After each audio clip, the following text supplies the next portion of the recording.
Monday, December 16th, quick one-up video for you wonderful ladies and gentlemen. Market was kind of mixed today. Again, these big cap tech names really led the charge. Major market indices were sort of mixed. You had the NASDAQ up quite a bit and the ES was up, but it was not as impressive. NYSE breath was actually negative on the day, and NASDAQ was less than 2-to-1 positive.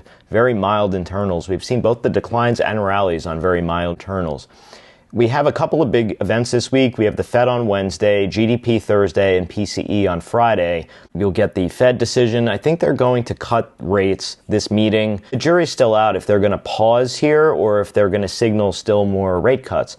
I think the street is mixed on the opinion on that, but it doesn't seem to be being priced in at the moment. I'll be live with you at the time, so I'll give you my take on Powell instantly, whether I think they do the pause, whether it's a dovish hike or a hawkish hike, we'll know instantly. With regard to VIX, it is percolating a little bit. I'd be surprised if they give it up ahead of the Fed. We are a little bit over the 20 MA. I would say the only way I'd be interested in volatility coming lower is below 1374, basically the 10 MA. Anything over the 20 MA, which is 1469, I think can see at least the 200 MA at 1589, and maybe they get a spike up into the 17s to 19s. Generally, the high 23s have been range high, and my guess is that will remain so unless there's some exogenous event that we're not expecting. With regard to the ES and the NQ, I'm going to keep it super simple with ES.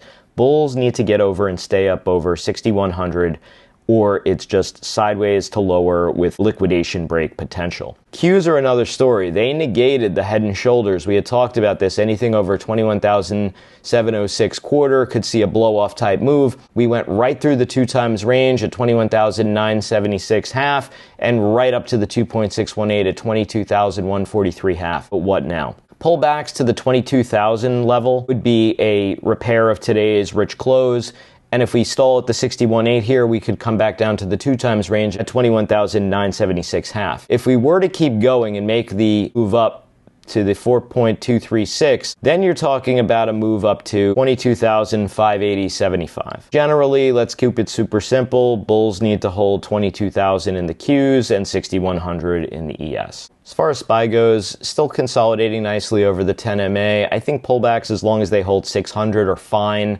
20 MA is now over 600 at 600.88. 10 MA is 605.63. If you want to use today's low of day as a stop, basically 605, that's fine. If we do keep on pressing, now that we're over the 2 times range of 604.35, we could make a move up to the 2.618 at 615.62. If we were to do the full Monty to the yellow channel high and we did it tomorrow, it'd be 617 quarter. And if we were to do a move up to the green channel high at 620 half. Liquidation break potential here if you want to put on some hedges. Buy 20 MA, basically 600. Sell 50 MA, 590, although I'd go a little bit further out, probably to 585, because that's just below the breakout, with an overwrite somewhere near 570. That's the 100 MA, and it would take you a little bit below the 11.5 gap fill at 576.70. If you're going longer dated, buy 20 MA, sell 50 MA, sell 200 MA, down at 550. As far as the Qs go, very nice press up. We're just below the 2.618 at 540.10. If we did the full Monty up to the green channel high, it would be 542.47. And I told you that there is an extreme channel I drew in, but I only have one data point to put that in. That could be a move up to the 555s. I think as far as Qs do go, if they can't hold and get over the 540.10, there is liquidation break potential to the 10 MA and 2 times range, 525.30 to 525.65.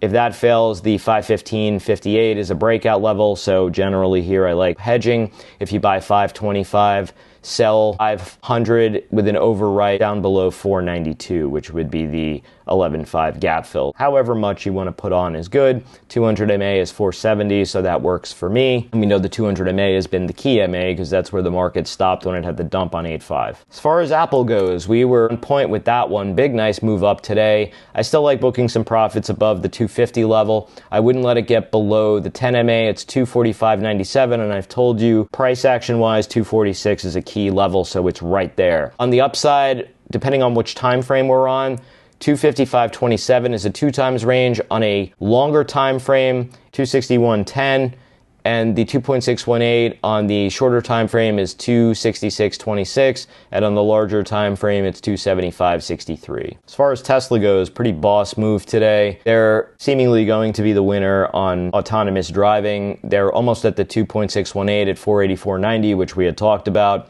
and I think that they probably get the 500 level. If it keeps going, there is some room up to 539.49.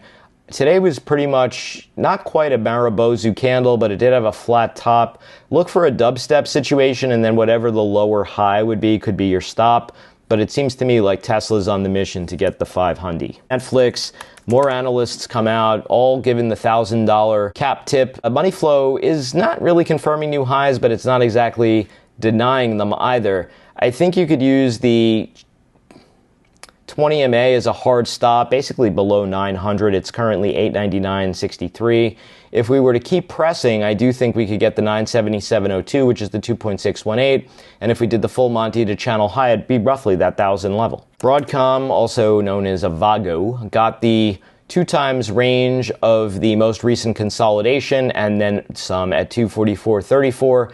If we're looking at a base breakout time frame, you're looking at 256.15, which also lines up with the progression line. I do think that that area is a good spot to trim gains into and maybe even just book the position. If it does an overshoot, 280.13 would be the most recent consolidation, 2.618. Nvidia has been lagging a little bit. It did actually have a minor close below 132.11. I think if we have a higher low tomorrow and take out today's high of day at 134.41, it's a look below and fail, and we could make a move back up to as much as the 146s. I would be trimming, of course, at the 20 MA at 139 to 140.76, which is, of course, the 620 old reference high. If we keep pulling back, the 50% fib is 121.79, and the 200 MA and 61.8 kind of line up closely at 114.45 to 115.52. The 100 MA is just below here, and often we see when Nvidia trades through the 100 MA and back through it, it could be a long. So if we trade below 127.91 and then in subsequent days back above it, or even the same day, you could try long as long as we're still above the 100 MA after a penetration and a retracement. Microsoft still looking pretty good. It's above the 78.6 at 450.64, so the 100% retracement at 468.35 is technically in play. I think the 10 MA is a good raise stop at 444.16. The googliness. We were looking for the move back up to the 191.75, and now we're almost at 200. I think the 204.67 is the next obvious logical upside target. That's the 2.618. Just don't let it get below 191s on you now, or we could retrace back down to as much as the 182s. The Bitcoin, which is our ultimate risk-on, risk-off arbiter, is riding the yellow channel high. 2.618, which we've said probably gets tapped out, is 115.129. I think you could use the overnight low as a stop at 107.520. Pullbacks to the 20 MA have been viable, currently 98,675 and rising, could be 100,000 by the time we get there. Interest rates have been rising, meaning TLT has been falling.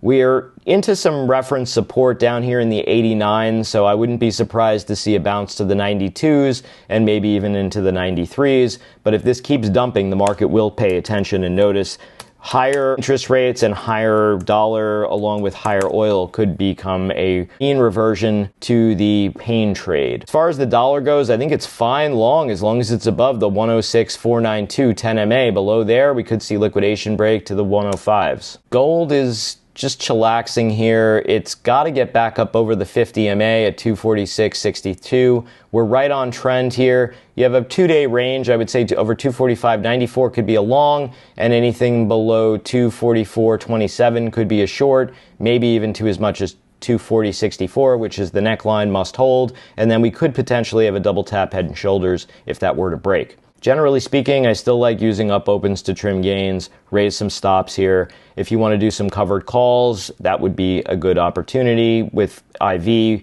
being low and you want to trim out, that's probably good to do closer to at the money or just out of the money. I also still like buying puts or put spreads as hedges, or if you want to do ratios, smaller size, because if it comes down too hard, too fast, that overwrite will come under pressure. If you pick strikes that are near gap fills or at key MAs or fib retracements, you do have good trade location there, so you should be quote unquote okay. Like and follow for more.